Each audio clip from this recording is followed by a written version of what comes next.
Biasanya hidup terlihat sederhana. Kalau mau hemat, masak di rumah.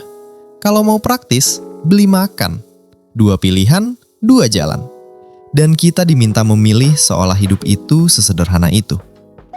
Tapi suatu hari, kita hidup di dunia yang berbeda. Dunia di mana gaji naik pelan, harga naik cepat, waktu makin sempit, energi makin mahal. Dan tiba-tiba, dua pilihan itu sama-sama terasa salah. Masak di rumah capek, beli makan mahal, masak bikin lelah, beli bikin bersalah. Kita mulai bertanya pelan-pelan, kenapa urusan makan saja sekarang terasa berat? Kenapa sesuatu yang katanya hemat justru menguras tenaga? Dan mungkin pertanyaan paling jujur, jangan-jangan masalahnya bukan di pilihan kita. Video ini tidak mau romantis, tidak mau bilang semua orang harus masak, tidak mau juga mengglorifikasi jajan. Video ini mau jujur, karena pilihan makan bukan soal disiplin pribadi, tapi soal sistem ekonomi modern yang mengatur waktu, energi, dan nilai hidup kita. Dan karena itu, cerita ini harus dibongkar sampai ke akarnya. Masak di rumah versus beli makan selalu dibahas seolah cuma soal uang yang keluar hari ini. Padahal, itu kesalahan besar. Ini bukan cuma soal uang. Ini soal bagaimana sistem menghitung hidup manusia. Masak di rumah berarti kita mengambil alih seluruh rantai produksi.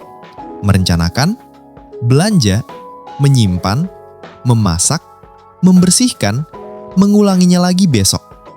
Artinya, kita bekerja tanpa kontrak, tanpa upah. Beli makan berarti kita menyerahkan sebagian kerja itu ke orang lain, dan kita membayarnya dengan uang. Masalah muncul ketika kerangka lama masih dipakai. Kerangka lama menganggap waktu di rumah gratis, tenaga di rumah tidak bernilai ekonomi. Padahal di dunia modern, waktu adalah aset paling langka. Dan ketika waktu langka, semua yang memakan waktu sebenarnya mahal. Sekarang kita masuk ke inti. Bukan untuk menyalahkan, tapi untuk memahami struktur. 1. Inflasi makanan adalah pajak diam-diam. Masak di rumah bergantung pada bahan mentah. Beras, minyak, telur, ayam, sayur, bumbu. Harga bahan ini jarang turun. Naiknya pelan, tapi permanen. Ini bukan kebetulan, ini struktur. Inflasi makanan adalah pajak yang dibayar semua orang, tanpa surat tagihan. Dan karena semua orang harus makan, ini pajak paling regresif. 2. Biaya waktu. Kenapa masak terasa berat? Sekarang kita berhenti sejenak. Masak bukan cuma aktivitas. Masak adalah konsumsi waktu. Belanja, menyiapkan, memasak, membersihkan. Rata-rata 2-3 jam. Waktu ini sering dianggap gratis.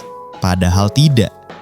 Kalau waktu kita bernilai Rp25.000 per jam, 2 jam berarti Rp50.000.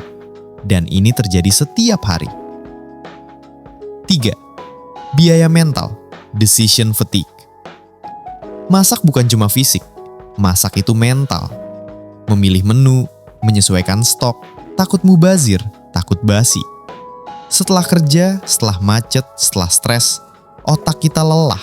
Dan sistem tahu itu. Karena itu solusi instan dijual. Beli makan bukan cuma jual makanan, tapi jual kelegaan mental. 4. Skala ekonomi. Kenapa rumah tangga kalah? Restoran memasak ratusan porsi. Bahan murah, proses efisien, tenaga dibagi. Rumah tangga, masak sedikit, harga per unit mahal, sisa sering terbuang. Ini bukan soal pintar atau malas. Ini hukum ekonomi. 5. Ilusi hemat. Masak di rumah terlihat hemat kalau semua ideal. Faktanya, banyak bahan terbuang. Hemat di teori, boros di praktik. 6. Pergeseran fungsi rumah. Dulu rumah adalah pusat produksi. Sekarang rumah adalah tempat pemulihan. Ketika rumah dipaksa tetap produktif, biayanya bukan cuma uang, tapi kesehatan. Sekarang kita lihat hidup nyata, bukan teori, bukan tabel. 1. pekerja kantoran single. Pagi buru-buru, siang kerja, malam capek. Masak terasa ideal, tapi jarang terjadi. Beli makan jadi rasional. 2. Pasangan muda. Waktu terbatas, energi dibagi. Masak akhir pekan, beli makan di hari kerja.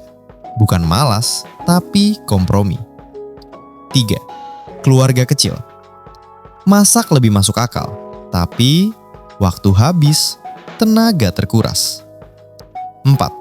Sandwich generation. Masak bukan pilihan, tapi kewajiban. Dan kelelahan jadi harga harian. Jadi lebih mahal mana? Masak di rumah atau beli makan? Jawaban jujurnya, keduanya mahal.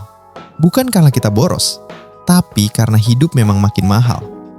Dan mungkin hemat hari ini bukan soal masak atau beli, tapi soal mengerti nilai hidup kita sendiri.